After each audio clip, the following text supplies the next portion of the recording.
इश्क ना सही इश्क की खुमारी तो है, हो ना हो मुझे कोई बीमारी तो है। ये अंदाज मस्करी का महज एक फरेब है, ये अंदाज मस्करी का महज एक फरेब है। कहीं ना कहीं मुझ में थोड़ी होशियारी तो है। जोरदार तालियों से स्वागत करिए आदर्श जैन सर का।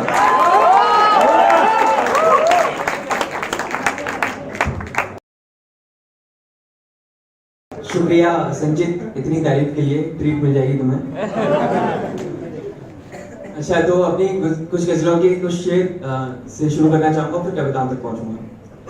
कि अधूरे किस्सों की मुकम्मल कहानी होती है लड़कियां। नारी शक्ति सुने। कि अधूरे किस्सों की मुकम्मल कहानी होती है लड़कियां, छोटी उम्र में भी कितनी सयानी होती है लड़कियां।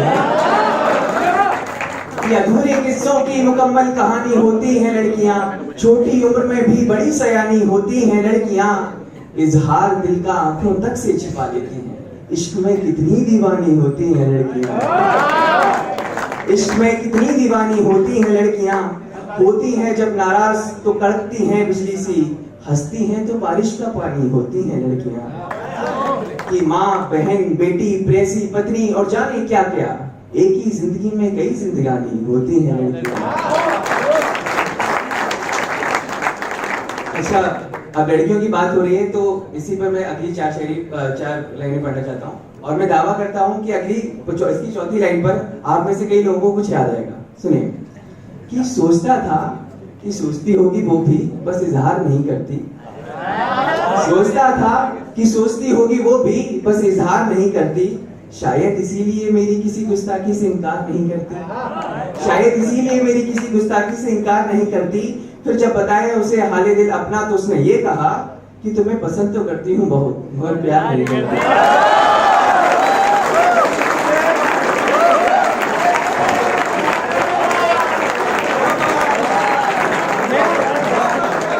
कि तुम्हें पसंद तो करती हूँ बहुत, मगर प्यार नहीं करती। ये तजुर्बा है इश्क के रोग का जो बताया है हमें मरीजों ने, कि इश्क साला बीमारी ही ऐसी है जो बीमार नहीं करती। अगली कुछ लाइनें। कि हिचकियों का ये हुजूम उसकी यादों का कारवां नहीं था।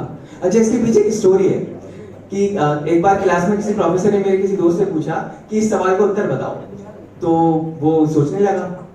तो फिर प्रोफेसर ने कहा कि अच्छा उत्तर छोड़ो, अभी जो मैंने सवाल पूछा वो सवाल ही बता दे। तो उसने कहा वो तो नहीं मालूम।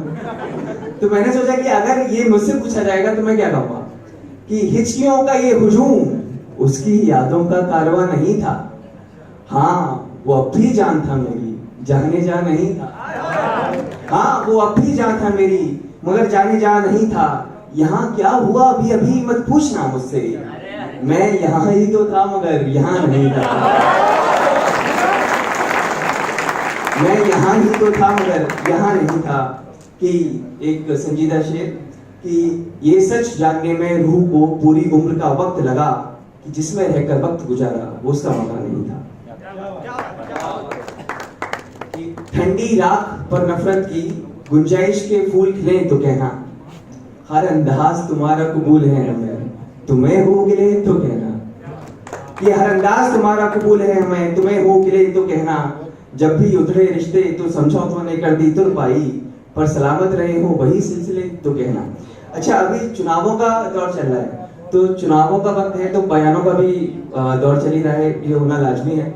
अभी हमारे एक माननीय नेता राहुल गांधी जी ने अपने किसी बयान में आतंकवादी मसूद अजहर को मसूद अजहर जी कह के संबोधित किया, तो उस पर विपक्षियों को दिक्कत हो गई। तो उनकी पार्टी के नेता में किसी ने एक्सप्लेन किया कि वो मसूद अजहर जी में जी वो जी नहीं है जो आप समझ रहे हैं, वो जिहादी वाले जी नहीं है, वो इंग्लिश का कैपिटल जी है जिसका मतलब गुनहगार है, जिसका मतलब गद्दार है। तो एक तो उनकी पार्टी के सभी नेता उनको बहुत बड़ा कवि मानते हैं, तो वो तो बिना सोचे कुछ भी बोल देते हैं।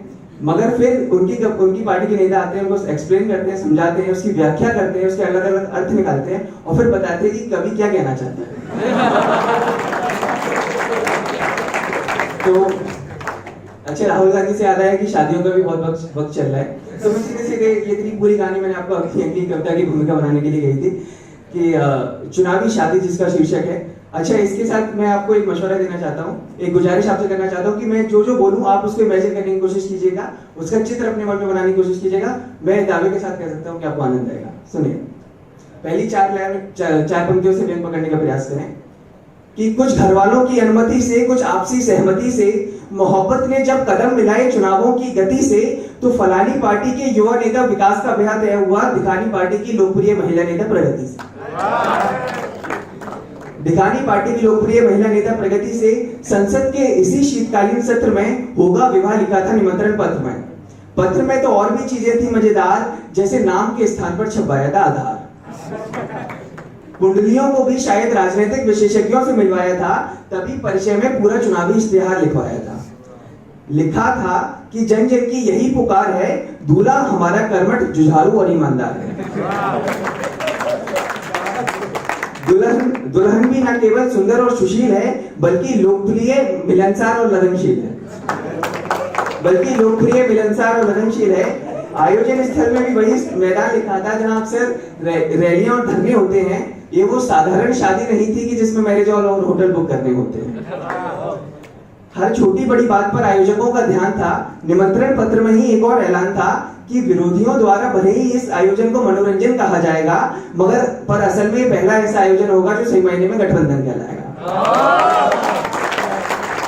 देखते ही देखते ये खबर खबरों में छा गई और फिर जल्द ही वो शुभ घड़ी भी आ गई। रिवाजों की लंबी फहरिस्त में अब वक्त है एक रीत का। चलिए पहला दृश्य देखते हैं महिला संगीत का। अब देखिए महिला संगीत में क्या हो रहा है कि दूल्हा दुल्हन के जरूरी रिश्तेदार मंच पर चढ़े हैं और दोनों पार्टियों के कार्यकर्ता हमेशा की तरह मैदान में खड़े हैं। कौन कार्यकर्ता किस पार्टी का है, इसे पहचानने का बड़ा टंटा है। इसलिए ढिकानी पार्टी के कार्यकर्ता खाली हाथ हैं और फलानी वालों के हाथ में उनका चुनाव चिन्ह घंटा है।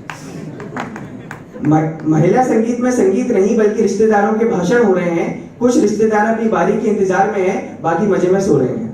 धिकानी पार्टी के कार्यकर्ता भाषणों के बीच में जिंदाबाद चिल्ला देते हैं, वहीं फलानी पार्टी के कार्यकर्ता हैं जो समर्थन में घंटा बजा देते हैं। अब बाकी सभी चीजों को इग्नोर करते हैं और कैमरे का मुंह भोजन व्यवस्था की ओर करते हैं। क्योंकि शादी में कई बड़े नेता मेहमान हैं, इसलिए सबकी पसंद का खास ध्यान है। एक तरफ जहां पीने वालों के लिए जाम है, वहीं दूसरी तरफ खाने का भी भरपूर इंतजाम है। वेज है, नॉन वेज है और मिठाइयों का पिटारा भी है। और तो और विशेष व्यंजन में कोयला और चारा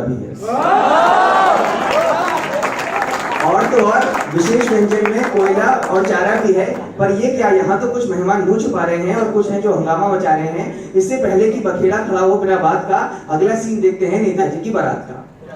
टल्ली होकर फलानी पार्टी के कार्यकर्ता ढील में हैं, अपने नेता को घोड़ी पर देखकर थोड़ी फील में है। कोई वोट मांगने घरों में फिसल रहा है, कोई नशे में संभल रहा है। उन्हें लग रहा है कि उनके नेता का रोड शो चल रहा है। इतने में पता चला कि बारात का गरम जरा मिजाज हो गया है। डांस के लिए ना पूछने पर दूल्हे का फूफा नाराज हो गया है। तभी एक कार्यकर्ता ने चुनावी पैतरा अपनाया, पूरी सांस खींचकर ये नारा लगाया कि 10 के पाव 20 की भाजी, अब नाचेंगे नेताजी के फूफा जी। इतना सुनकर फूफा फूला नहीं समाया। तभी दूसरा कार्यकर्ता चिल्लाया कि डिब्बे में डिब्बा डिब्बे में चूहा, फूफा जी के साथ नाचेंगी नेताजी की बुआ। डिब्बे में डिब्बा डिब्बे में चूहा, फूफा जी के साथ नाचेंगी नेताजी की बुआ। इस घोषणा के साथ ही सब खुश नजर आते हैं। तो चलिए अब अपना कैमरा फेरों की ओर घुमाते हैं। यहाँ दूल्हा दुल्हन नए रिवाज की परिभाषा कर रहे हैं। हर फेरे के साथ साथ अपना घोषणा पत्र पढ़ रहे हैं, जैसे कि अब एक दूसरे के सहयोग से ही दोनों आगे बढ़ेंगे, इसलिए अगला चुनाव अलग अलग सीटों से लड़ेंगे। और बच्चे का नाम अजय होगा या विजय होगा, ये भी दोनों परिवारों की संयुक्त बैठक में तय होगा। फिर अग्नि को साक्षी मानकर दोनों ने गठबंधन का वचन लिया और घर वालों से जब आशीर्वाद मांगा तो उन्होंने भी सिर्फ आश्वासन दिया। अभी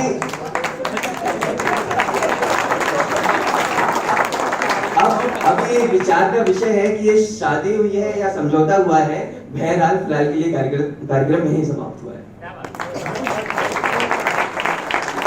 अच्छा, आपने मेरी शायरियों पर तालियां बजाई, मेरी हास्य व्यंगी कविता पर ताली बजाई।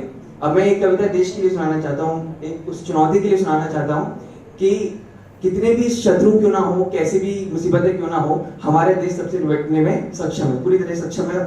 तो चौथी लाइन पर मैं चाहता हूं कि आपकी तालियों की गूंज इतनी हो कि पुलवामा के हमारे शहीदों के जो अभी कहीं देवलोक में विश्राम कर रहे हो उनके कानों तक पहुंचे। सुनिए कि नयनों में देख नीर हरने द्रौपदी की पीर, श्री कृष्ण स्वयं वन न्यायाधीश आ गए। कि नयनों में देख नीर हरने द्रौपदी की पीर, श्री कृष्ण स्वयं वन न्यायाधीश आ गए। अंगारों को देख पास भरने रगों में विश्वास, बुजुर्गों के जाने कब आशीष आ गए। कि शेर ने जो मारी दहाड़ तो हिलने लगे पहाड़, कुत्ते भी कहीं से 10-20 आ गए।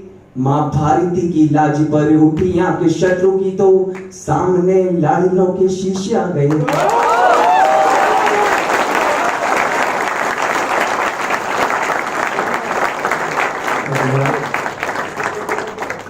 कुछ इस तरह उसकी बंदगी का असर देखते हैं हम, डर की निगाहों में भी डर देखते हैं। कुछ इस तरह उसकी बंदगी का असर देखते हैं हम, डर की निगाहों में भी डर देखते हैं। जो मिलते हैं बुजुर्गों से तो देखते हैं उनके पांव, दुश्मन से जब मिलते हैं तो सर देखते हैं। दुश्मन से जब मिलते हैं तो सर देखते हैं। चलिए अब एक कविता की ओर बढ़ता हूँ। चले आने दो शत्रु को भी। तो जितनी भी आंतरिक या भारी कोशिशें या साजिशें हमारे देश को विफल करने के लिए होती हैं, उतनी ही समर्थता के साथ, उतनी ही जज्बे के साथ हमारा देश फिर से उठ खड़ा होता है। तो किसी में भी ये सामर्थ्य नहीं है कि हमारा कोई भी बाल बांका कर सके, क्योंकि हमारे यहाँ अगर महात्मा गांधी की प्रेरणा है तो वीर भगत सिंह जैसे भी लोग हैं। वीर भगत सिंह की मुझे कहानी याद आती है बचपन में, जब वो अपनी घर के पास अपने खेत में मिट्टी के साथ खेल रहे थे, तो उनके चाचा ने उनसे पूछा कि बेटा भगत मिट्टी के साथ क्या कर रहे हो। तो भगत सिंह का जवाब था कि मैं अंग्रेजों को भगाने के लिए इस मिट्टी में बंदूकें बो रहा हूं। तो इतनी छोटी सी उम्र में इतनी चेतना, इतनी जागृति, अगर ऐसे लोग हमारे देश में जब तक रहे तो हमारा देश पूरी तरीके से सुरक्षित है। ऐसी कितनी भी शक्तियां क्यों ना कि चले आने दो शत्रु को। कि क्या कहते हो कि मेरे भारत के अंबर में काले बादल घिराए हैं, कि क्या कहते हो मेरे भारत के अंबर में काले बादल घिराए हैं, कि सीमा पर सिंह की खाल ओढ़कर फिर गीदड़ों के सिराए हैं, कि सदियों से सुलगते चोलों ने आज आग उगलना ठाना है, कि विपत्तियों के विषैले कंठों में फिर विद्रोही तराना है, कि फिर आक्रोशित हुआ है प्रभंजन काल की ललकार पर, कि चुनौतियां और भी खड़ी हैं प्रतीक्षा में द्वार पर। तो जाओ जाकर कह दो सब आंधियों के दूतों से, अपना टकराने का साहस करें मां भारती के पूतों से। चाहे तो देख ले आजमा कर कितना खून है कितना पानी है, चले आने दो शत्रु को भी, या देखें कितनी जवानी है।